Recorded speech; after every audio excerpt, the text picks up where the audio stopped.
Web Gesamtkunstwerk for Homestuck. Nice. Oh, you know what this randomly reminded me of is something that I saw um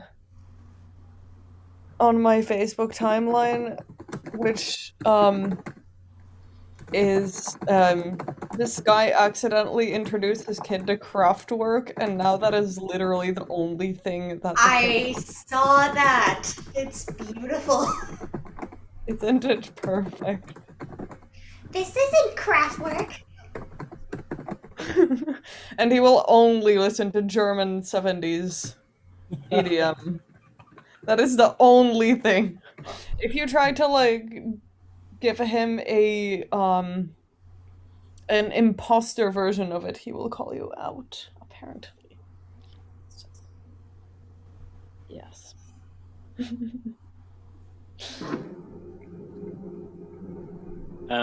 Great. I think we have a quorum, so we shall proceed. Yeah, I think I'll say to Tabes and Dan and anyone else who saw the message about coming with something prepared, I think we might just start off the conversation with you. We'll get to that in a second, but we'll just like maybe present those examples as a jumping off point. But before we get to any of that, Kitty! we are going to go through a few announcements. And I think we're live, like we're recording, so we're good to go. Okay, cool.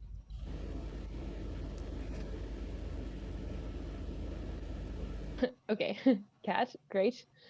Okay, mostly what we want to remind you, first, a quick thing is that the Elizabeth Baker workshop from the other day, which was not streamed, I couldn't stream well because of reasons, is now on the unlisted YouTube playlist, which is pinned in the Slack somewhere, probably in general. There's a link to that, and it's now in that. So if you missed it and you want to check what happened, it's there. Secondly, this link, I'm putting the link to that Google form again that I sent out the other day. We need information about Project One stuff so we can like plan Saturday this week. Don't be too, I know I called it a submission form in the email, which was a little bit misleading because you don't need to submit the project as if it's done, but we do need information about how it's going to be presented and like information for the program and stuff like that. So we asked to get that by sometime tomorrow. That would be great. And that's like actually I think it for that sort of thing. Does anybody have any like questions about this week? We do not have a guest artist this week. It's just we have a Luke and Amelia coaching workshop stuff. And then the week after that we have we'll have Zoe Sorrell come in for 2 sessions, which is going to be great. We'll start talking about groups and stuff like that, which like you're welcome to start thinking about now if you want. Start thinking about like groups for the second project. I think that's all. Is there anything else?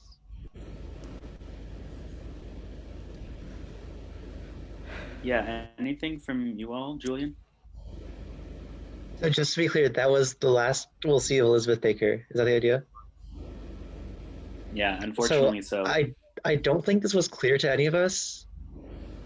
At least for me, it was really unclear like how many times we would get to see her, because the schedule going forward isn't set in stone yet. Like, I think Isaac Schenkler's and Zoe Sorrell's like events aren't on the calendar yet, right? Zoe is on the calendar now. She is, I don't remember off the top of my head. I think 2 to 3 on Tuesday and Friday, I think, or 5 to 6 on Friday. I don't remember. I see.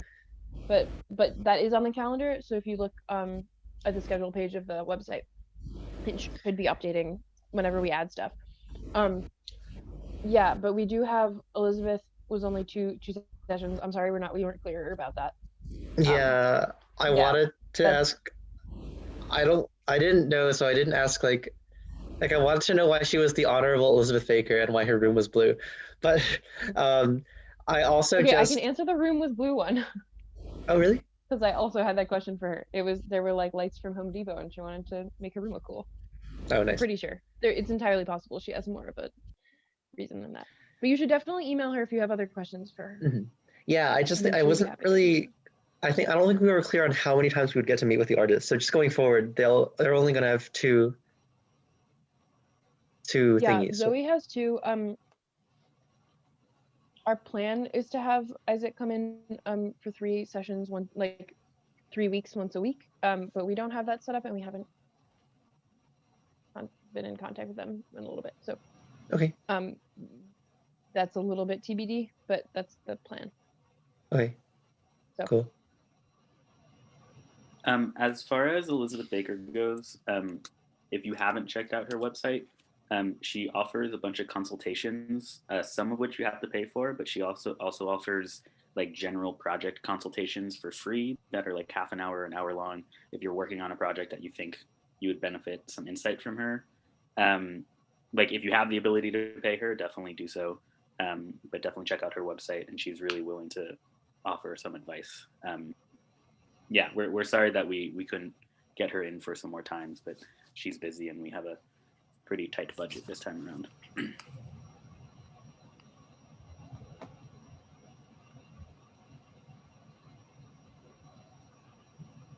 Any other questions?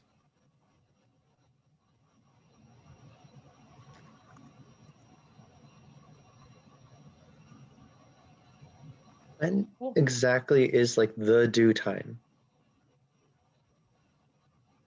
For of Project One? Saturday, Yeah. right? I think Saturday. Okay. Actually, that's a fair question. I think we've talked about 2 different due times. So it depends a little bit on what your project is. If it's live and you're going to be performing it live, like obviously you're not going to be able to send it to us. I think if you're trying to send it to us, it would be great to have it by Friday just so we can kind of like get organized. If that's not possible, that's okay. Like, but we just need to have it by the presentation. But it would be really good to have it earlier. Form that we're asking for by tomorrow should like help clear that up. So that even if you can't actually send us the project, we'll have information about it, which like is really what we need, is to like know if we have a bunch of videos that we need to play, or if like everyone's going to be doing it live, or if like there's anything else that we need to like organize. Does that make sense? Because also if it's not videos, like that's also totally fine. Like if there are different ways you want to present your project, that's great. We'll be talking about that in a minute. Would be a good segue if there are no more questions. No. I have a question about live versus recorded presentation. If the video is being played over Zoom, does it make, and maybe John might be able to pitch in, I don't know who, this would be relevant to anyone, I guess. If the videos are being played over Zoom, what is the best way to get the best sound quality out of Zoom for that? Like, is there any way to get stereo sound out of Zoom? Yeah, so Zoom will play videos and audio with stereo if it's pre-recorded that way. It also has built-in live stereo stuff. You're asking about a pre-recorded thing, though. Am I wrong about that? Well, if I can get stereo sound out of it, I might just record the thing and play it. Right? Or send it to you to play, or just post a YouTube link. If that's going to make a difference between playing it live and having it pre-recorded. If it doesn't make a difference, yeah, I'd rather play it live. That's easier. You can get stereo if it's pre-recorded. How do you get stereo? So if I play something in like an application window, is that going to send stereo? Yeah, anything. There's like a bunch of buttons you have to click. I think it's in the audio settings. If you go into the advanced settings, there's a use stereo audio button that you can check.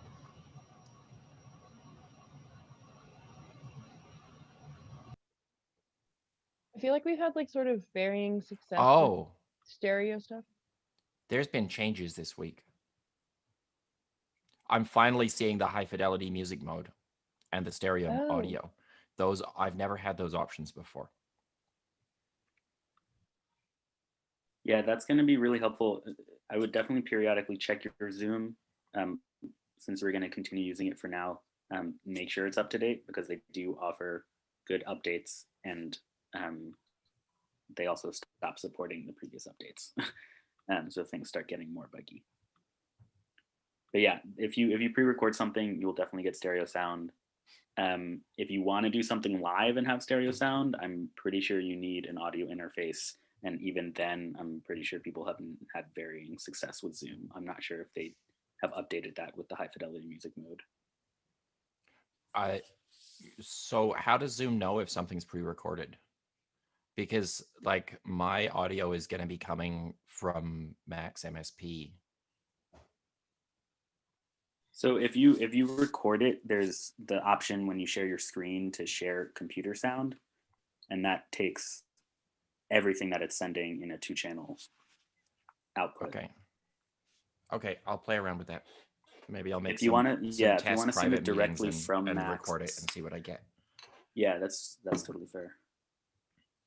I think if you want to send it directly from Max and do something live from Max, you have to change your Max output to the Zoom audio driver, and then it should work in stereo if Max is giving a stereo output. But Okay. That's something I'll try. Because like it's more interesting for me. Like part of the idea of my project is that it's something that is performed live, but I don't mind recording a thing and then posting a recording. Luke was mentioning Right. some other ways too. I think like there's some separate software you can download. I haven't tried it out yet, but it's in somewhere in the Slack chat.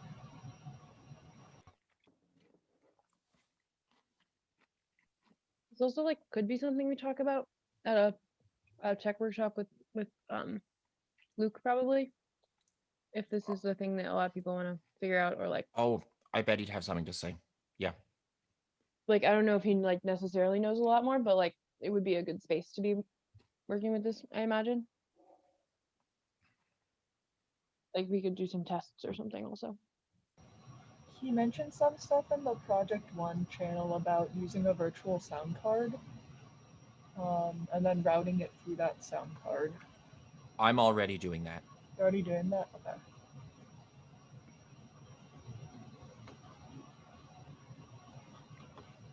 When I figured that out, I found that was more reliable than the Zoom screen share. So I have not yet tried the Zoom screen share itself for audio. I've always done the audio through a virtual sound driver.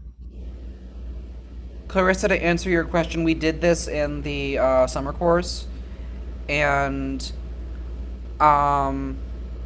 we basically just had somebody sharing their computer audio, going to each YouTube file in turn. So that's pretty much just how it would work. It would just be somebody else playing it instead of whatever playback utility you would have been running into YouTube. Yeah, I don't. If you mean directly, like if you want to upload it directly to YouTube and give us the link or whatever, like that could work. But you could also send them video directly to us. Wait, did we have? Yeah, we can figure that out or like talk about it more. Sorry. Is Tyler Amelia stuck in the did a waiting much better room, job. by the way? Yeah, I don't- apparently Tyler is stuck in the waiting room, according to Caitlin. There's not. He posted something on Slack that he can't get in. Let me in. Yeah. There's actually no one in the waiting room at the moment for this Yeah, meeting. there's no one in the waiting room. He's stuck somewhere out there, In somewhere in the internet. somewhere in cyberspace. Sorry, I hopefully Amelia answered the question better than I did. I tried to try to add on, and I think maybe track it. Woohoo! We got Tyler.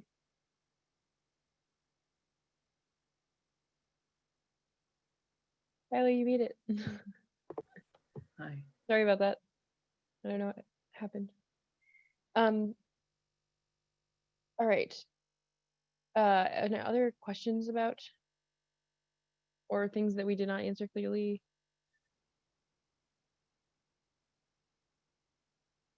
Cool. We are going to start start the fun part of the meeting, where it's not just us talking about logistics. So today we're doing a little bit about talking about dissemination of stuff over the internet, specifically art, I guess, not any stuff. And we were going to start this discussion by going into breakout rooms of 3 or 4 people and talking about your plan to present your first project, and like how you're going to present it. Like, is it a video, is it live, whatever, and then like maybe have a little bit of a discussion on like what other possibilities there might be. We're not really trying to get you to like change up the plan for your project one a couple days before it happens, so please don't like stress out about that. But we thought it might be a good way to start this discussion, because we do want to think about like creative ways to do this for project 2. So I think we're gonna go for like 8 to 10 minutes into a couple breakout rooms and discuss this stuff. Is that clear, or do you feel like that's all good? Me and Peter and John and Amelia will all be like bouncing around these rooms a little bit, to see what you're up to and what you talking about. I'm not entirely sure everyone is assigned to a room because people showed up after I created them, but I will assign you if you are not in one yet.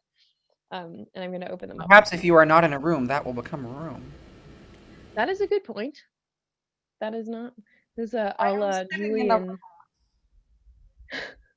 All right, here we go. So we'll be done in about 8 minutes.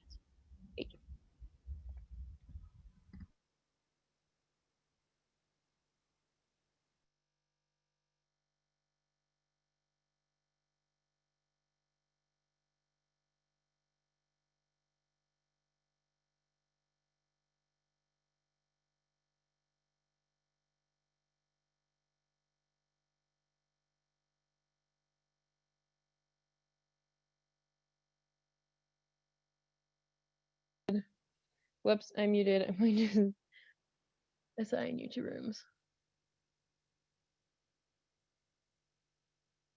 Are you good, Cameron? You should be assigned to one. There it goes. This is not joined. Do you see your room? You should be okay. Great, cool.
I must have clicked the wrong thing and it sent me back to this room. Yeah. Okay. Okay. So yeah, you know we how were both like, why did you skirt out of there so Oh, quick? you guessed right. You know how on Twitch there's all these gamers who live stream games plus commentary. So I did a mini recital like that in the beginning of quarantine that I want to play around with that idea where just like I don't really enjoy these live recitals that are, I mean, I do because they're good music, but I don't think they add much when people record the recital and then stream the whole thing. What I really liked about that experience was that while I was playing, people would type stuff in the chat. And then between pieces, I could go and read everything that had happened and catch up and chat with the audience. But there were about 30 people there, and it was all my friends from home and stuff. So it was a lot That of was fun. so So I want to sad. play around with that some more.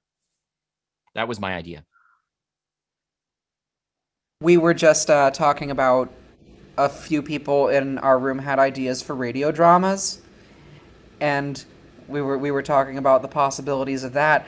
And now I'm kind of glad that Julian brought up Homestuck earlier, because I feel like that's kind of very closely related in spirit, because it is interactive and it does have a lot of audio. Z Homestuck, oh god. Anyway, I love this. I had wanted to present, but it's not released yet, on this interactive opera pastiche that I produced, which was Mozart arias, which were collated into a website, and somebody wrote a story fit the Mozart arias into this plot about the dramas of lesbian politicians. And the story has been told in like sticky notes on this website, but it isn't up yet, so I can't show you how it works. But there's like little bridge music. You click on one person, you can learn their story and hear their aria, and it's integrated in a means of story delivery which is not tethered to time, which is nice, because I find in quarantine I rarely have the attention span to sit down for a to be told a story. I would rather tell myself the story clicking through things. And that was an idea that I thought was really lovely on the part of the company that was putting it together. Yeah, Have I you think guys seen a? Oh, sorry. I was talking just then. Oh, have you guys seen Apart/Ment? It's this really cool like puppet show opera based off an apartment in New York City. I'm gonna send it in the chat. It was so cool. Oh man, very New York, but also like they integrate a lot of cool styles. That's not a Bang on a Can project, is it? No, it was Heart Faculty. Okay. Where is this? I gotta find it. Bang on a Can has some very similar thing, I think, of some sort. Yeah, I think this is a nice segue. So I think the biggest theme that we came up with as a team to talk about today is just the idea of like interactivity and interdisciplinarity. I don't know the form of the word that I'm supposed to use when you're using a virtual format. So I think we want to open it up. I want to invite Tabes and Dan if they had any sort of larger projects prepared, but also anybody about what you're talking about in your rooms, about just like what kind of styles, what kind of I don't know, choices you can make when presenting something online, even if it's just as like cookie cutter as like wanting to put something on YouTube just so that people can watch it if they find it, you know. Also, just a quick note on that. I think we'll announce this tomorrow with the form, but I think instead of having people upload to YouTube, I think it'll be easier for people to upload it to a Google Drive if you're doing a video, and then we'll present from there and then make sure everything gets on the YouTube afterwards. But we'll make that clear again. But yeah, anybody have any thoughts about art over the internet, interactivity, anything? This isn't a super solid idea, but does anybody know how to do programming for augmented reality stuff? Because I feel like having something debut on an iPhone would be really cool. I don't know if we could do that in project presentations, but like I've always fantasized about having like some kind of project like, you know, get released and like you open it up and it's an app and then like you move it around your room and like it various parts of the project show up, stuff like that. I think you could use Unity for that. Clarissa's also texting in the chat. Ooh, this is exciting. That sounds really cool. I think that could definitely be a Project 2 sort of thing. Yeah, keep going with those ideas for sure. Yeah, I love the idea of AR. I think it's super cool. I will also say, like, most AR projects that I've seen done, like, are those sort of long-term, the artist working closely with a code designer to figure out what the kinks of it are and how best to do it. I can send you some examples that I think could be really helpful. In our room, at least, we were talking about, I think, again, Laura and Tapes, please jump in if any of this feels like, oh, we didn't talk about that. But sort of this question of maybe the need to do something, like the word unorthodox came up, and maybe that's the word to use.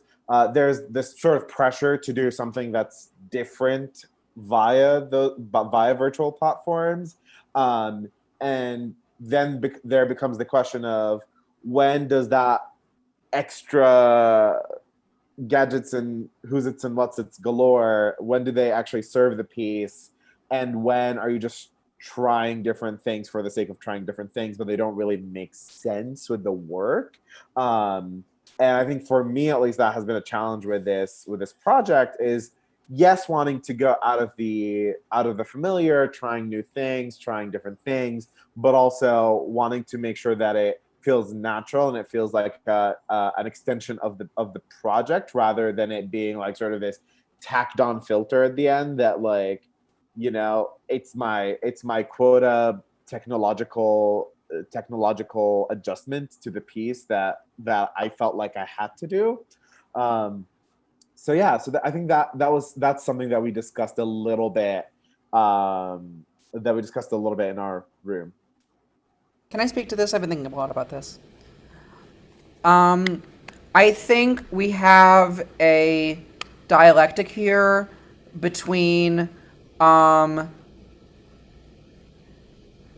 what is simply an inspiring part of artistic vision versus a certain amount of what is necessary to hook listeners in the particular listening environment we deal with, which is much less immersive than what we typically do as classical musicians. I know we're not all classical musicians, but in the more traditional forms of our art forms. And this is hard because you have conflicting forces of your creative end versus audience end. And that pressure that you're feeling is real, because the pressure is largely encoded by the way listeners are engaging today. And it's easy to equate the pressure of that method of engagement and the pressure to make something new and exciting that will kind of titillate the minds of the public. Yes. The pressure to do that versus to maintain a degree of integrity is a difficult thing to reconcile.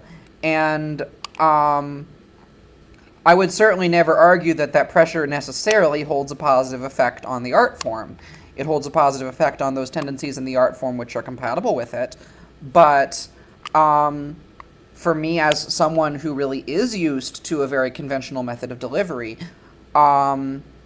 it's a challenge to feel like what I'm doing is sincere. And that's, I think, as long as we're under the conditions that we presently are, going to be irreconcilable. So what I want those of you who are who've gone through this course to carry with you for the remainder of your careers is not that you necessarily need to be thinking of art in these paradigms, but rather that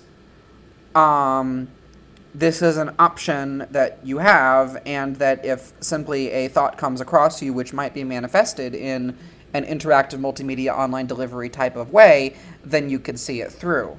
Does that make sense? Amelia, that's really interesting because I'm not really a composer myself, but I've worked with several composers with adapting fixed media pieces to, like, I'm working with my advisor to develop this flexible media system where, like, the accompaniment can speed up and slow down to follow a performer. So we were working with someone who was very, very used to fixed media, and like his composition style was informed by the media. Like it was very like rhythmical, like rhythm was very important, and like he made the piece to work with fixed media, and changing it to flex media was like a lot harder for him to conceptualize and to make that work. So at least as a non-composer, my view of the situation is that the media really does inform, like, online media is fundamentally different from in-person media, and it has effects on like how we compose and how we present our work. Just a thought, anyway. I find with the way I compose, fixed media is easier in some ways because developing the not just the technology, but the conceptual flexibility to have things responsive is a whole layer of effort, which I think is somewhat more elusive. And now we're in this funky place where all of the media we have is a little bit fixed because it's pressed flat onto a computer screen. And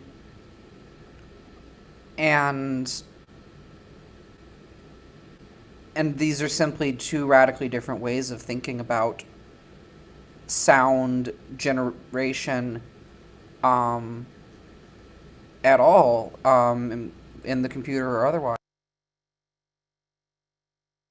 Amelia, you paused.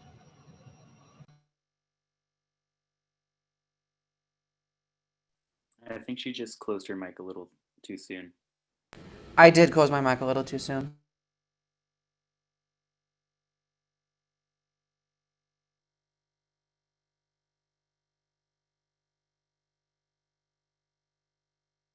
Somebody talk. Ah.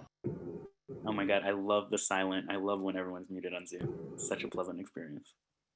I'm curious, Caitlin, you brought this up, that like live performance or fixed media and flex media are like fundamentally different things. Can any of you like name some of, I don't know, I don't want to make it too pedantic, but like the differences and variables that you can like tweak and pull as an artist between the two?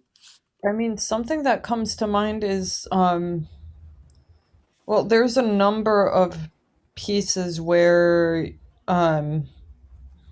have a fixed media clip that gets triggered at a certain point, and that will sort of more or less run to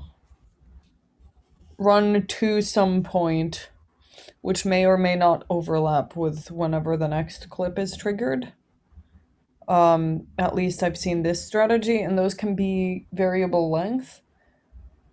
I mean, I've tried this a little bit with some of my pieces where I usually have a lot of cues so it can be more flexible, but then it means that there's somebody like actively playing those cues, which is like almost like another instrumentalist. And I've usually been the one doing that. So, hey, I'll plug a piece that has a performance, because why not? There's this harp and clarinet piece that I got performed a few years ago that does that, and actually there's also an accordion and electronics piece that also does that. But I wasn't doing the triggering for that. So basically just there's cues in the score for when I make the next sound up here, and they're all like little bits of sound. But that means that it's more flexible than just being click track, I guess. Kind of going off of the like another whole other performer thing, I played in an orchestra piece by Judith Shayton called Black Moon, where it was a full orchestra, but then also in between the violin two and violas, there was an Xbox Kinect controller that the conductor was manipulating with his gestures towards it. And that was triggering different electronics that we had queued up. So like it was literally, you were conducting a robot, which was then making the sounds change, which I thought was just the coolest thing. It's the new theremin.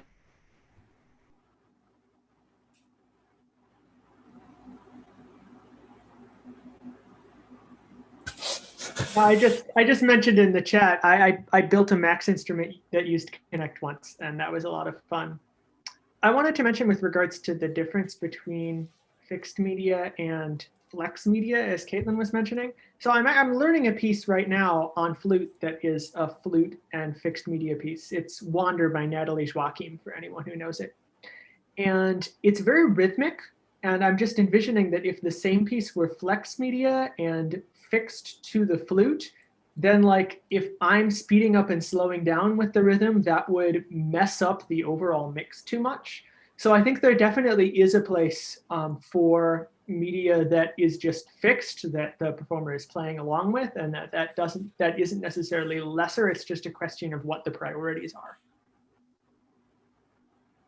Yeah, I agree with that. That was one of our collaborators actually did feel uncomfortable because she was so used to having a fixed track. It was like when it started moving with her, she was like, what is going on? I don't understand, and I really don't like it.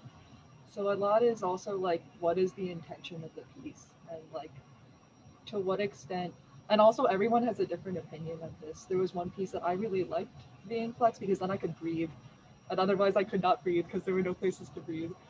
But it's also like a different attitude, I think. But yeah, interesting questions.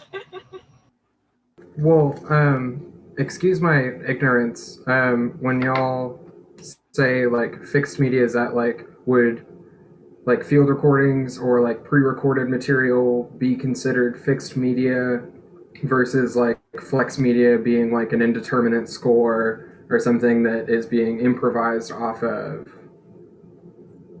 I'm working specifically with Cadenza, which is this technology that allows the fixed track to be sped up or slowed down depending on the speed of a player. So I think anything with like fixed track without input, I would consider fixed media. Okay. The other people jump in. I mean, my thoughts on it, which I guess another experience I've had is playing in the Tristan Muraille piece as a performer doing like the synthesizer part, which the synthesizer part is basically just a bunch of pre-recorded sounds that he mapped out onto a keyboard, which that's scary because you have no control over things like volume or what sounds are coming out of it, except like, well, it depends on like what key you press, obviously, but it has nothing to do with the notes, which is strange. But anyway, that was just, you timed that so you're in time with the other performers were versus being in time with a click track.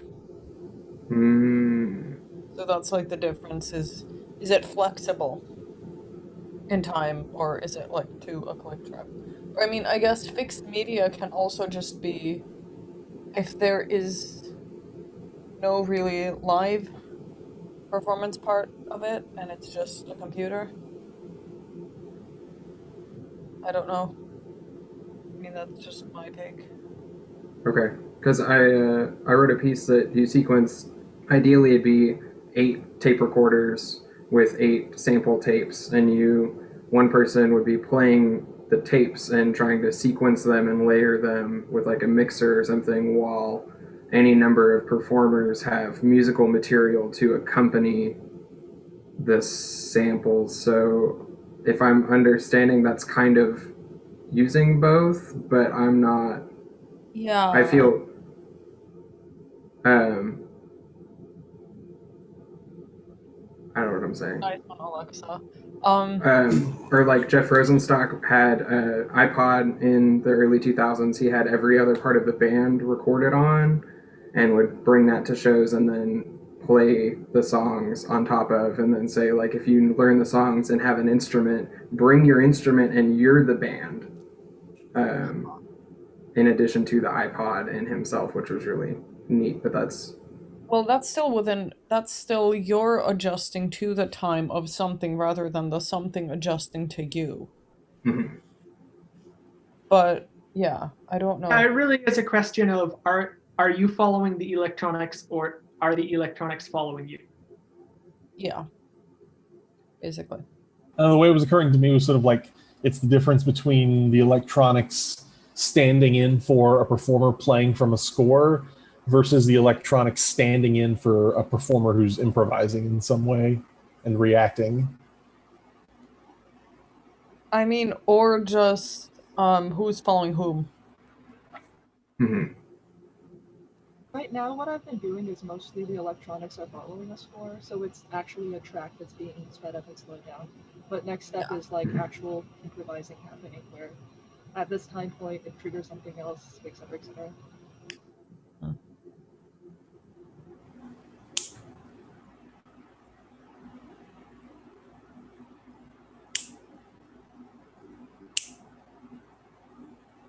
Now I'm imagining somebody using, I've forgotten the name of the program. I'm imagining somebody using Open Music to like tell the computer how to improvise. Yes. Yes. Rather than, because I mean, computer playing from score could be flex media, but like fixed media triggers or something, where Yeah, the well, that's does what follow. Whereas actually creating new material would be a different dimension of programming entirely. Well, Yeah, couldn't that's more like live electronics, isn't it? I don't know. well I couldn't don't. you just have the computer randomly generate numbers and for improvisation, like say for the section have it like I was working on something but I don't program, so it was all pen and paper dice rolling, D&D style, but you can set every parameter for song composition to a dice roll easy. Yeah, So you can have a computer generate numbers randomly for every parameter. You can write melodies, drum rhythms, bass lines, harmonies. That's about as far as I got analog, but computers can generate numbers so fast. I'm sure you could. For this are really not that hard. Yeah. I mean, you have to know a little coding, but it's relatively simple in Max. It's very straightforward in Open Music. I am currently working on how to do it in Super Collider. But there are many ways to set parameters and then have indeterminacy and others that the computer can just generate. And various programs, many of which are free, that will do it. As this has been really interesting, and I'm wondering how much of these like different types of things we're talking about are things that could be like applied to this virtual space, or like ensembles in virtual space or something like that. I know a lot of them are like sort of like solo plus electronics, which obviously we can kind of do in a similar way that we would do normally, except do it over whatever platform. But yeah, I'm just wondering what the applicability for each thing is towards like what we're kind of the situation we're kind of all in right now. The question being, how is the general concept of performing with electronics in physical space, how does that differ from performing with electronics online? I think the difference is less perceptible to the listener between fixed media and flex media. Online, I think physically seeing someone controlling electronics on a stage in the room with you is a different experience than knowing someone somewhere is doing it and seeing them through a screen.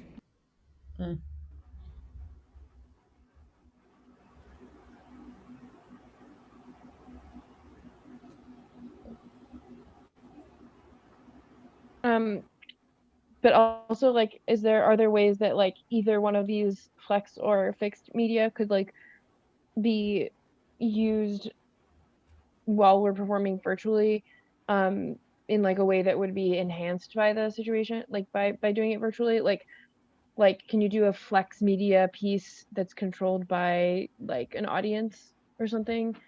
I mean, and it's kind of like the basis of like Twitch, maybe. I don't know that much about Twitch, but I imagine that's. Dan, were you talking about doing something like this? You could do a flex or a solo piece with electronics where the electronics are operated by someone who is not physically present. Because with like traditional chamber music, right, there's the problem of latency. But if you're operating electronics, you're not physically producing the sound. You can still react in real time with a bit of delay and operate electronics that are actually running local to the person who's playing. Yeah, you're programming their computer. Yeah. At light speed.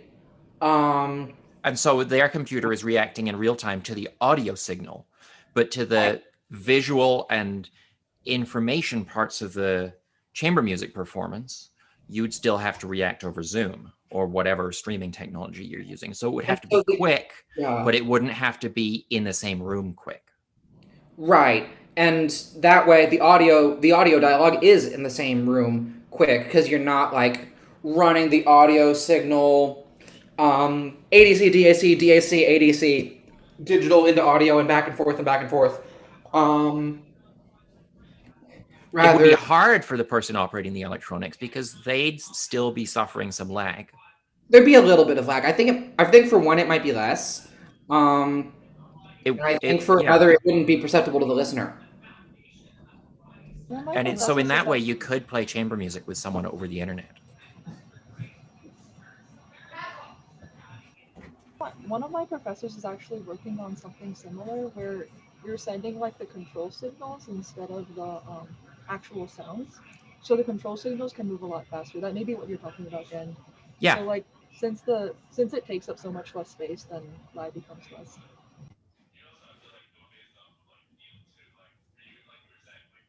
I have a thought about this, which I have a friend.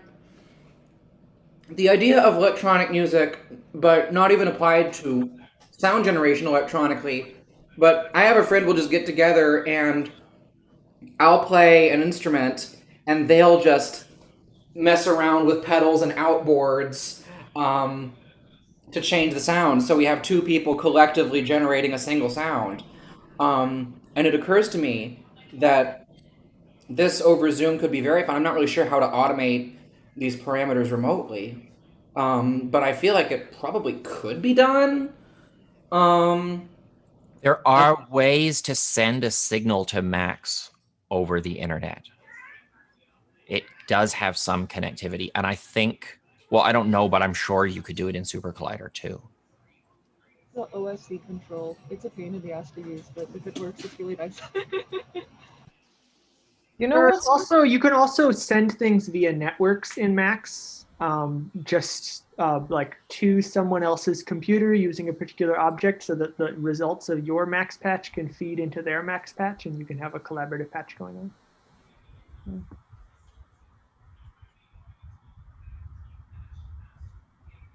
You're not even limited to instruments, honestly, in the kind of setup that Amelia just described. I've seen, what was her name? Tenia Ko, I think is her name, play a big sheet of bubble wrap, which was mic'd and then fed into a computer, and then somebody was operating the laptop the whole time. So you got all kinds of warped, highly amplified, I don't know, ASMR type noises. I've seen that done with a balloon. Oh, that was Sky McClay, right? She had this installation work for Musical Balloon. It's not that particular one, but it's No, it was like a performance of a huge balloon that like someone was just playing. So similar idea but slightly different. But yes, I know what you're referring to. I guess another thing which is not quite what we've been talking about but is related, another aspect which is can be improved perhaps is spatialization. Cuz like usually you need really fancy you need like a bunch of really nice speakers in a space, right? To make spatialization come across. But if you have headphones and everyone's listening through headphones, you can kind of make it work for that and you're getting a very different experience. So that's also something to think about, I guess. I don't know. So I'm curious. We've been talking a lot about almost like compositional techniques or tech setups. I'm curious if we could bring into the conversation a little bit more about like who's engaging with the final products, what these final products look like, and like would you prefer to put things out online? Like, is it just a limitation of the current times? Or if there's like some space for us to really explore by exploring these tech setups, these ideas between Fix and Flux Media, and like why do people want to engage with this? Who wants to engage with this, and what is the best way for people to engage with this? I guess I could discuss the couple of the ideas that I'd written down based on your message the other day. One thing that kind of came to mind is that since quarantine has started, Bang on a Can have done, to mention them again, they've done, I think, 3 6-hour marathons over Zoom, and they've got 1 or 2 more planned before the end of the calendar year, which to me has just been awesome. I went to the marathon in person a couple of times back in 2011, 2012, and I thought it was just the best thing in the world. Like the most, just such wonderful. Nobody's dressed up in monkey clothes. Monkey suits, that's the term. It's just so low key, you know, you can come and go as necessary. People just sitting on the steps eating food, everything about it was just so wonderful. So they've done that a bunch of times now, which has been,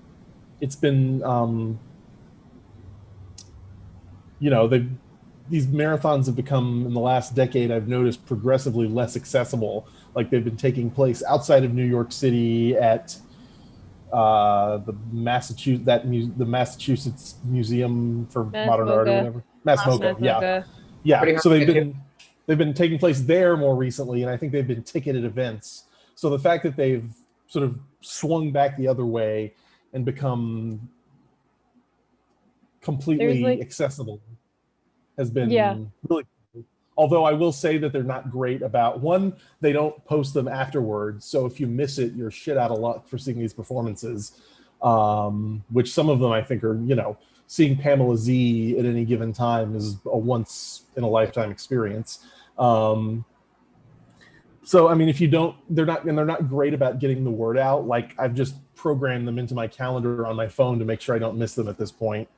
But, you know, they're theoretically accessible to everyone, but in practice, it's still kind of, are you watching the right social media channels, and do you have the time to sit down at that particular time of day and watch this? Well, I think the sitting down right then thing is important, and I think that's a part of the reason why uploading everything after is important. I think something that has been hindering concert work for a long time has been etiquette. And now you can take in a full concert in your pajamas while eating, coming and going. Even. And no one will like kick you out if you leave to go to the bathroom, like they do at the opera times. Definitely was like, that was definitely one of the things I wanted to like touch on today is just like like like what do we think of this? Like for me, that's been like both really great and really difficult, sort of. Like I can just tune into concerts whenever I want and do other things while they're happening and whatever. And it's like on one hand really nice because you can sort of like absorb all of this art if you want to, but like it's also really hard to like focus and like create an experience. And like one of the one of the things I've been thinking a lot about with these projects that we've been doing is like I don't know, when you set up a concert, right? You can make a bunch of decisions about how the space is, and like you know what the lighting is and whatever, and you know how you're dressed and all this stuff. And when you're presenting a concert online, you really have like so much less ability to influence what the audience is doing. And I think there are like really interesting implications to that. So like, do you work harder to get the audience involved and like make sure that they're engaging somehow, whether that's like in some kind of chat or like if they have some kind of influence on the music, or do you like write create your piece such that like it's okay if you're not paying attention completely, and that's like really something I think that like is going to be really important to think about for these projects, especially the second I have a rebuttal to this, and rebuttal. I would like to argue that I don't think keeping people in the space necessarily benefits the art whatsoever. I think the phenomenology of being in a space does. But I don't think a degree of behavioral constriction on the audience is necessarily the thing that keeps them engaged. I think there are ways to create an engaging environment at home. It's like turning off the lights to watch a movie. I mean, that's exactly what I'm saying. Like it's a I different want paradigm. to force the audience to do that. I want them to choose that if they can. I want to maybe make suggestions. Yeah, it's good if I think it's good if I mean people can choose to do the thing where they're just in their PJs kind of watching it and doing something else, but they can engage more if they wish, and both are valid ways of experiencing it. I love chat on a live stream. You don't have to be in it, but it's right there and it's beautiful and you can have a nice little conversation. I love them. At the same time, I love it when the artist pushes me around and tells me to do things. Like, I love it when I get Whoa, Lily. I'm This is thinking getting weird. I'm thinking of this particular record. There's a great article on this. I'll put it in the chat. There's a particular record that Domination I have in art. listened to, where the artist actually puts instructions at the bottom of the like track listing on the back of the LP, and she says to lie on the floor for the entire time, keep the lights off, don't get up, don't do anything, just experience it. Like, I love it when the artist tells you how they want you to consume the thing. I think yes, I would definitely hate that, but like I like the idea. I feel like if somebody told me to do that, I would be like, I'm gonna go on a walk and listen to your album. Thank you very much. Well, then Magic Spell But wrong. then you have spite listening, which is a whole nother joyous aspect of consumption. Yeah, because you can reject it completely, but you can also do it as was recommended, and there is nothing preventing you from doing either of these. Yeah, I like do like the concept of the recommendation. So like I like the. And if you go to the opera, they'll strong arm you from coming back in if you went to go to the bathroom. They just won't let you in the room. Yeah. Definitely. Yeah. And Lighting them as an experience in itself. I mean, there's a momentary fun to that, and perhaps part of the work is in fact having to miss part of it because you left in the middle.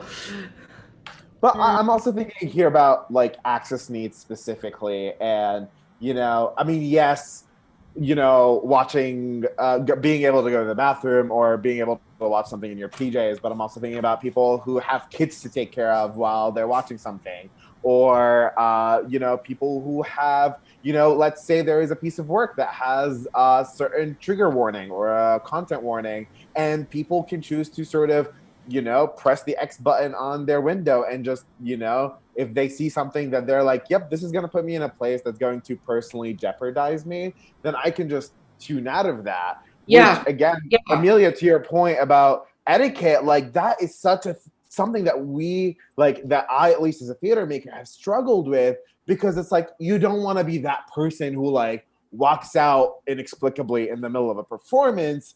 But that also means that sometimes you might have to put yourself in a position where you're watching content that is out of tune with who you are as a person. And this is something that I love about this, like this, I mean, it feels to me like it's newfound, but like, I'm wondering, like, why has this not been around for ages? Well, I think this is the reason why in the public eye in America, jazz and rock have more or less completely superseded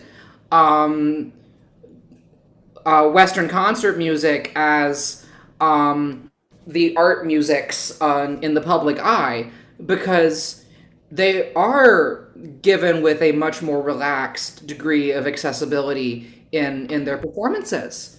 And I think we've absolutely had... I'm a little bit sad that the string quartets and bars trend died out, because I thought it was brilliant. What? That's still a thing in London. Oh, yeah, it's not happening in Brooklyn anymore, but Brooklyn just kind of does whatever the new thing is.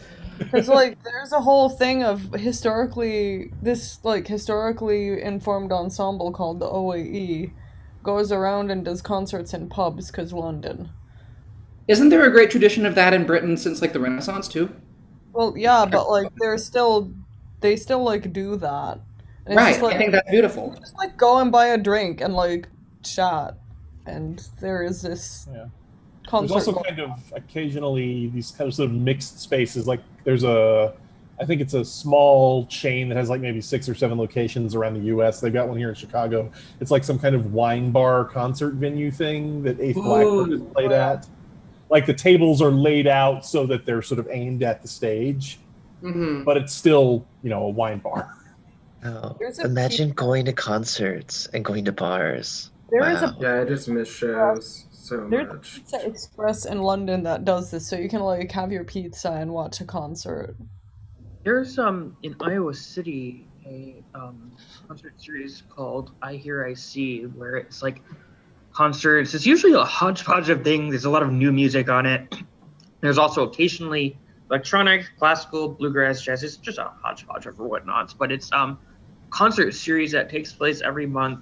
And it's always at a different like bar or coffee house or restaurant. Usually, I mean, but they're always at they're at like coffee houses and bars. I did perform the Barrio Sequenza at a coffee house one time. It's part of that series. I mean, it's. Well, then there's the thing, like, I think it was Brian Eno talked about, like, the ambient music thing. He's like, you can listen to it actively. That's cool.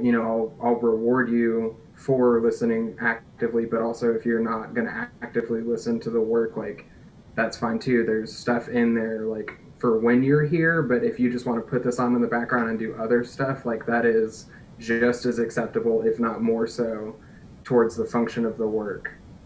And so, like, the playing in the bar, that where it's not a show, you're just kind of adding space to the space, like that, giving that audience space to do what they need to. Because, like, I don't have time to focus on stuff. Like, my partner wants me to watch Fairy Tail, and I do not have time for 200 and something episodes of anime right now. With that attitude. No, we started last month and they've been binging it, and they're on episode 250 and I'm on like 10. If this is a hard thing for you, don't start reading Homestuck. No, I got For those halfway of you through in the room, Homestuck. I know you're familiar with Homestuck, but for those in the room who do not know what Homestuck is, Yeah, it's it's a lot of things, and they're very good. Homestuck isn't worth it's it. Just I googled it and I saw the phrase 8,000 pages. Only 8,000 Pages, I feel like it was Pages is loose. Pages is very loose on Those Homestuck. pages It's are a extremely web long. comic. Those Yeah. pages can be anywhere from one sentence to like that. Yeah. They really I use have an infinite idea. canvas. I have an idea. Yeah. What if we have like It is. a remix between Treatise and Homestuck? Yes. Oh. Well, I was thinking in kind of the same vein of Shannon's project, as far as I've talked about, of like doing music from visual material. There could be some degree of like pre-recording, like people painting with like preset parameters for what different parameters translate to musical material, and then have like a live Zoom performance of performers, so then you don't have to worry about latency. Everybody's just kind of doing their thing based on the input from the visual material, kind of inspired by Seamus's piece from Z-Fest this summer of the like feedback. But you could also do that pre-recorded and just have everyone with the video in front of them while they improvise on top of it, and then layer it all together afterward and see what happens based on the parameters. But I don't know if that would work best through streaming or pre-recorded, if that's kind of what we're... Seamus, was your piece the one where you had the large grid and you sort of conducted it by... Wow, wow, wow, wow, wow, Yeah, that wow, was it. wow, wow. Yeah, okay. Wow, wow, wow, wow. Oh, we Yeah, didn't I- use that take. We didn't What I- use the wah, wah, wah take. Wait, what was the wah wah wah take? I mean, there Was was it- one take where you like mainly played scales. I remember that. Womp. There were actually two takes that we chose from for the final submission, and the one that we didn't choose, Julie a few times was just like wah wah wah wah wah. Like Oh, very Julie, quietly. right. And it was Yeah, really there great. was one take where she did a whole bunch of wah wah wah wah wah. I think that worked because there weren't that many people. I'm actually really curious as to how is Isabel here? No, I don't think so. Okay. Well, I'm really interested to hear how our project goes, because I feel like part of it just is a numbers problem where if you have like from like anywhere from 2 to 6 people, it can work. But then if you have like 30 people, just the amount of interpretations can balloon, you know? Yeah, if you have a whole orchestra where they're doing it live, that can be fine because people know to leave space. But if everybody's recording it in isolation, like we were doing for my piece over the summer, it becomes tricky when there's more than like 6.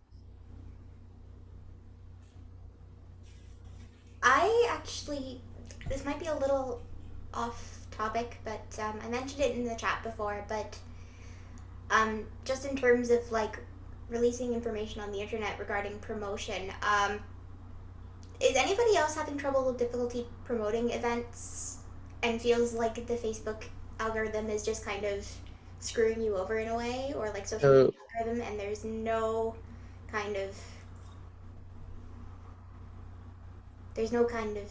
feedback, or it just gets completely missed? The algorithm is hard. So I can speak to this in terms of Twitch, at least. So I talk about live streaming. I don't know if anyone saw it Friday, but people talk a lot about like how to get discoverability on the internet, right? And the way that things work is like very difficult. There's like a very, like on YouTube, right? Like clickbait titles and all that. Like they have to clickbait because just the way the algorithm works rewards certain behaviors and punishes others. And those behaviors that are rewarded are not always, it is lame, and it's Clickbait, oh god. Yeah, and like the reward that the clickbaity things like work, but they're not always synonymous with like what you want to do or like what you like to do, you know? I just find that it's super discouraging when you like put stuff out on social media and you're hoping to get feedback and anything like that, and nobody really does anything with it. I find it's a lot more difficult to keep people's attention even outside of COVID times. I've found just kind of showing, I've finally become a bit more courageous on showing the things that I do via video footage and stuff, and being a bit less hard on myself, thinking everything is super trash. And so just being able Do you think there's like a lot of... Yeah, sorry. No, go ahead. But I do think there's like a lot of like fatigue right now, especially on just like seeing stuff, and like it's really hard to say like, look at my concert, it's really cool. Like that's what everybody is saying. It's just like since everything's online, I think it's hard to like filter. Yeah. The problem At with the flattening beginning of the equalized pandemic, I was like forces, so excited. the problem with flattening and equalizing like forces for the way our media comes to us is that there's not so much space for depth, even if you go in specialized spaces. And furthermore, like there are just social mores around self-promotion on the internet, which are pretty restrictive. And furthermore, the algorithms squish music and promote bad political opinions Oh, of course. because they keep everybody hooked in. And they know that music links will bring you off the site. So it's kind of a willfully abusive situation that Mark Zuckerberg has put us all in. Yep. To be noticed at all, because it's the only way we have to connect to each other. Fun story. I don't know if, I guess I'd never tried to do anything like this before, but I still haven't really promoted my piece from the summer Z Festival like on my Facebook, because when I posted it, I made a little, I said a few words about it, put the link, and then in the comments I tried to tag like anyone who I thought would be interested. There ended up being quite a number of people, and then when I hit enter, they immediately flagged the post as spam. There was no way to even rescue the like however many links I had put in there. I'd gone through the trouble of also backspacing everyone's last name out and everything. And so yeah, it's that was so discouraging that I still haven't gone back and tried to tag anybody in it since then. Of course, there's no way to argue and try to get the post back. They said, we will take into account your feedback. One thing I found is that like emailing is a lot more effective. Like just like blanket email everybody who's interested, because everyone will look at their email, and then it also seems more personalized than just like a post. This is why I like Bandcamp, which is generally a pretty good company in general. But Bandcamp, every time you release anything, it will tell anyone who's engaged with you in the past in their email, which is, I did not know this. I think, absolutely lovely. So, I think not everyone was here for Zoe Sorrell's talk back in July, but she gave this really great talk about ethics in entrepreneurship, and sort of she spoke about how what she does in her practice of being an entrepreneur and like promoting her own brand as like a new music flautist, and also like how to do that ethically. But I think the way she presented it was very optimistic, and I liked it a lot because she was saying like ethics doesn't have to conflict with like entrepreneurship. You can do it, like there are things you can do that can serve both ends, like both being ethical and also like getting yourself out there. I think one of the most important things she emphasized was community. And so in my own experience, like I said, I live stream on Twitch. It's very chill. I play the piano and I sometimes sing songs, and a lot of people on Twitch like struggle. They're like, how do I get people to like watch my channel? Like, how do I get people to find, how do I get, viewers? And it can be a struggle because Twitch, it's like it's kind of a social media platform, and it has all these problems with discoverability, the algorithm, and also most people like sort by viewers, right? Anyway, so if you already have only a few viewers, then it's already hard. But I think for me, at least in music on Twitch, which has a different dynamic from video games, but still has many things in common, the most important thing I've been able to do is like to really just network and be in the community. And I think that's so important. And the word network is kind of irritating because it sounds so transactional. And like, but people say like, you should network, you should go into other, people don't really give advice for music. Usually they're talking about video games.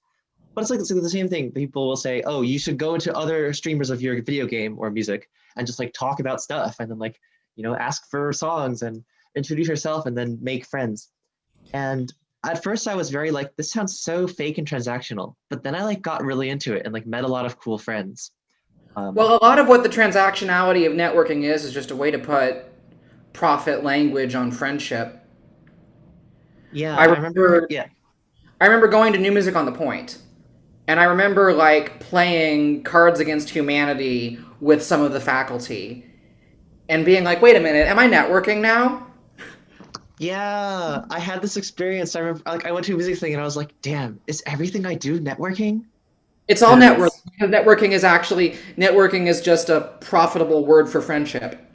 Oh my God. Yeah, you just gotta have beers in the van outside the venue with bands, or play Magic the Gathering downstairs before bands, or just make all the Yes. friends all over the country. It's But more anyway, about what it's more about thinking about what you and your friends can do for each other practically than about making friends for a practical intent, because that's going to be artificial. Yeah. Yeah, it's not friends to get something out of it. It's just friends, and then if something comes out of it, then that's cool. But that wasn't like the goal. Yeah. Yeah. I feel No, like but, there's something. Oh, so sorry. Go for it, Laura. No, it is a really interesting dynamic that also like really plays out in the London new music scene of all places, I've noticed. It's like cuz everyone kind of gets to know, well, people like kind of gradually do get to know each other, and like any city, it's a bubble. And you all kind of go to the same concerts and you see the same people there. And I mean, obviously, that's not really happening now, but yeah. Like, This It occurs- conversation. Sorry, what? What's going on? I'm just thinking about how a lot of the large U.S. cities are just kind of too big to do that in, unless you've got one particular little circle. Like the little, I have a significant gaggle of friends who largely surround Lily. You seem to be the one that all my friends know. But that's one little pocket within this massive city, and a lot of my music friends do not know each other at all. And I remember when I was living in Nashville, and Nashville is not a particularly healthy city for musical creativity in many ways. At least we were all very connected and didn't have the problem of option anxiety governing our interpersonal choices. Yeah. Nashville has a music industry, not a music culture. That's my way. I was about to head off, but beforehand, what's the difference between music industry, music culture, and music culture is okay. This is the first time I've really tried to define it strictly. One is built around the exchange and development of new ideas with relatively little deference to saleability. Music industry is about determining what will attract purchases and doing that in the most refined possible way. Nashville has a sort of underground music culture, which I didn't really interact with because it was several degrees removed from anything I, in the classical music sphere, was doing. But it's really comparatively pretty small compared to the music industry in that city, which, in the interest of production of records, is quite large. I feel like Seamus is right. Seamus is extremely right about the friendship connection being sort of people selecting people like each other. And I don't think you can, and I think they're right that you can't standardize or metricize that so that everyone is the same. But also, we get problem when a culture becomes very narrow and exclusive, which I think some of New York's subcultures extremely are. And I simply do not know the answer to this, of how to combine depth and openness. I think it's just a dialectic that we're going to be kind of riding our way through for a long time. Oh, really? That's a good question. Oh man. Who could speak to that? Yeah, I didn't know about that. Anybody wants to make this like a topic of discussion, like I have a lot of like Amelia said, like we're kind of in various webs of people, and like there are some people who I collaborate with who I really love their music, and I'm so enthusiastic to be working with them, and there are the people who I really love as people, and their music is like not really what I'm into. It doesn't really excite me in any way, and I'm kind of just like, am I wasting my time working with them? Am I not? Am I? It's that dilemma. I don't know. Oh, I think it speaks a little bit to personal relationships and professional relationships. Maybe. Yeah. I have tons of Which, music friends you that know. I can't play with, that we don't click on that level, and I love them to death. Then it doesn't take away from it. It's just like I'm now, especially with all my punk friends, I'm real weird. If y'all don't know, it's hard because it's like I want to collaborate, but I do everything in notation, and like nobody I know reads. And I'm like, well, here's graphic notation. You don't have to be able to read. You can just interpret it how you want. And they're like, sorry, man, I don't read music at all. We just don't think of it whatsoever. Yeah. That's caused me a lot of grief in the past. Close friends who actually even read notation, but were just two different. I don't know. It's a little raw still. It's hard to talk about. But sorry, you were saying? Yeah, it doesn't mean like I don't think that they're like lesser musicians or anything for not being able to read, because notation is a certain set of communication, and like we can still jam. It's just the communication's a little different. It's just hard since I love notation. I love notation. It's hard to compose non-notated music for other people to play.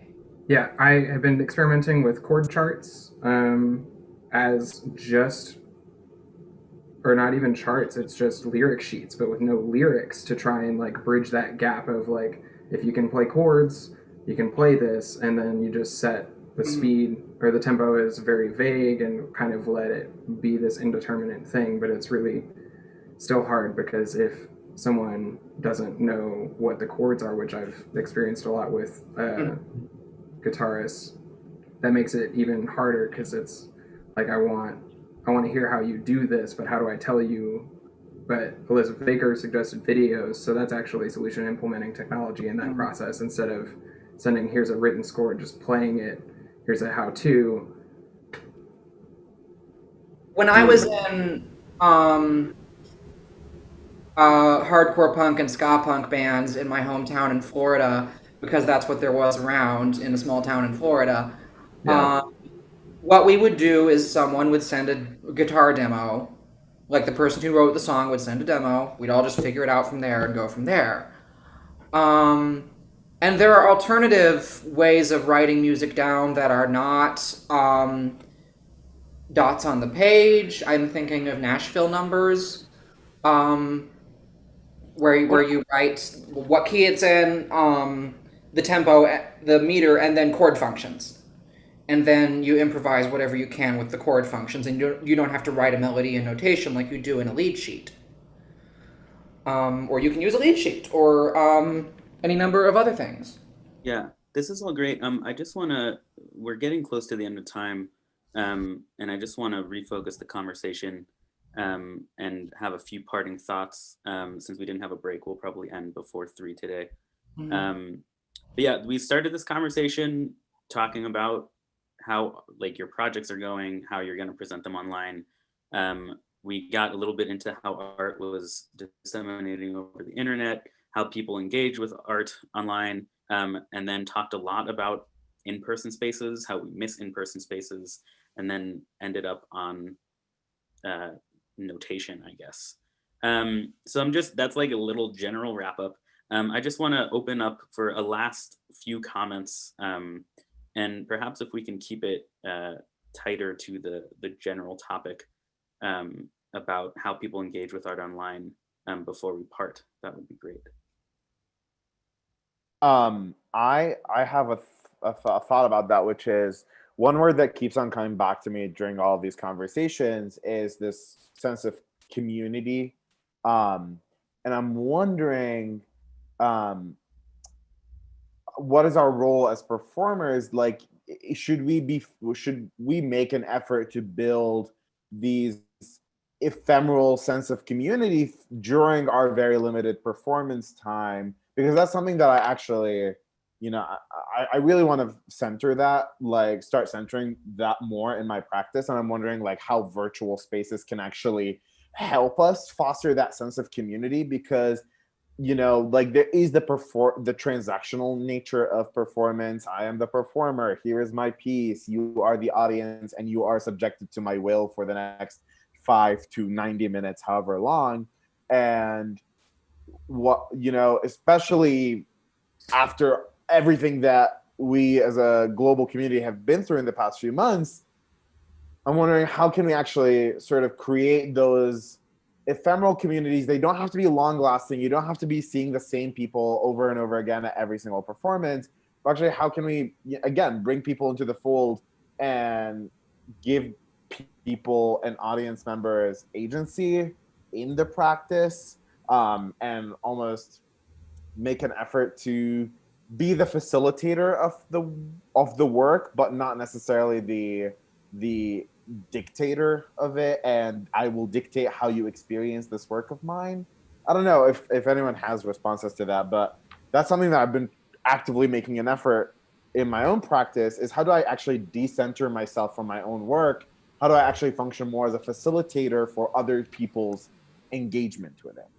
Yeah, that's really cool. Just like the overall goal of like, how do I make my art not about myself, but like about my community entirely? I thought about that a lot too. I think it has a lot to do with like knowing your like where you come from and what made you and created you. But yeah, the thing of what to do in the present is still something I struggle with, like how to like benefit the community and people together. I'm really curious about that. Who here is in the Facebook group Open Improvisations? It is the closest thing to a true scene that I've seen foment in this quarantine environment, where basically Sunday nights, so there will be one tonight presumably, if there is, I don't know. I'm not on Facebook right now. I'm a scene kid. The dynamic is a bunch of people on Sunday night log into this group and basically live stream at each other and chat in the live stream, and they'll just improvise something. And it's generally very sweet. And the premise is that it's all off the cuff, so there's not a whole lot of pressure. But it's generally seemed like a positive energy, certainly in my life, and I think in some others. Have y'all seen Catherine Needleman's recent concerts? Oboists may be a better chance than non-oboists, but I really like how she's done that. Like, there's a lot of audience interaction. It's very relaxed. She's done like a lot of Black composers recently, which I really liked. That's giving back to community. But I don't know. I really like how she's been doing things. She played a huge amount of material. So Ari posted a really good question in chat, which was about like getting into stuff, and I still think, I guess genres have different cultures, but I still think in classical or whatever. I remember I once asked a visiting professor at my school, like, how do I get into this cool new music thingy? And he was like, you should go to Boston and just like go to new music concerts and talk to the composers, and just do it and just go to the stuff. And that doesn't sound like very profound advice, but I think it was nice advice to hear from him. It isn't profound, but it works. What's profound is that works. Because those things are just very small and very tightly knit. And because it's just such a niche interest, I think anyone there wants to meet anyone who's into contemporary music. And I mean, sometimes I'll see people at new music concerts that are just sort of boomers showing up and grilling the composers about whatever brilliant fantasies they have about music in the future. But I find people who are close to my own age Seamus says being tight knit can make them exclusive. Yes, I think Like be my exclusive, argument about yeah. this would be depending on how tethered they are to a university, that can be the problem. I would say a significant function of the exclusivity is who gets into contemporary and classical music in the first place. So those of you here, I mean, you're here, so you are. But I think one of the places where exclusivity operates is on an even deeper level, knowing this is going on in the first place. Right. What's it called? The mirror exposure principle. I've not heard of this. I would love to hear more. It's to do with like whether it's a particular type of art or a particular type of food. Just people are mirror more exposure. likely to get into something if they like were connected enough to know that it existed in the first place. I did many different things. The mirror exposure principle. That's what it's called. I had never heard of contemporary classical music growing up in my small town in Florida. They just happened to have the New York Times in the school library, and I read it because I was bored and came across what is this? This is interesting. So again, mirror exposure happened because I just happened to come across the New York Times one day. Okay. Yeah, I think Lily had her hand raised. Yeah, I want to kind of add on to what Ahmed was saying before and what he just commented in the chat. I think that, and kind of a theme that I feel like is going through all these conversations was just basically just how do you get something that has never been in front of somebody before to be in front of them, and how the internet is like a utopic idea of being able to do that because supposedly you can broadcast anything to anybody, but in reality the internet is actually a lot more localized than we imagine it to be. Certain people of certain scenes, either locally or globally, will gravitate towards certain sites and follow certain people. And I'm always very, very interested in figuring out how to break that. How to be the person like following people who are like fusion artists, like Babatunde on YouTube. I forget his last name, but he's the hip hopper guy, and you know he gets Black elementary school American kids to start singing Figaro to Kendrick Lamar beats and shit like that, and it's amazing. So being able to make those kinds of connections, I think, is also something that I want to go forward and try to do. So, I think. Great. I think with that, I think we're gonna wrap up for today, unless anyone has any lingering thoughts that they feel very urgent to the space.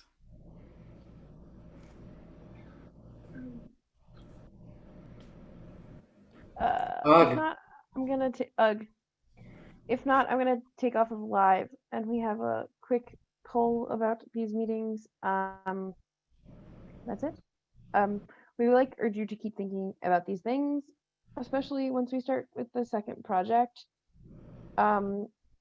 And also we had a couple of examples that we've been thinking about with regards to how to disseminate things over the internet and stuff like that, and we could maybe talk about them in Slack. I think could be a fun way, because I know I got 5 different links that I clicked on and have tabs to look at now on my computer. So maybe we can keep doing it in Slack.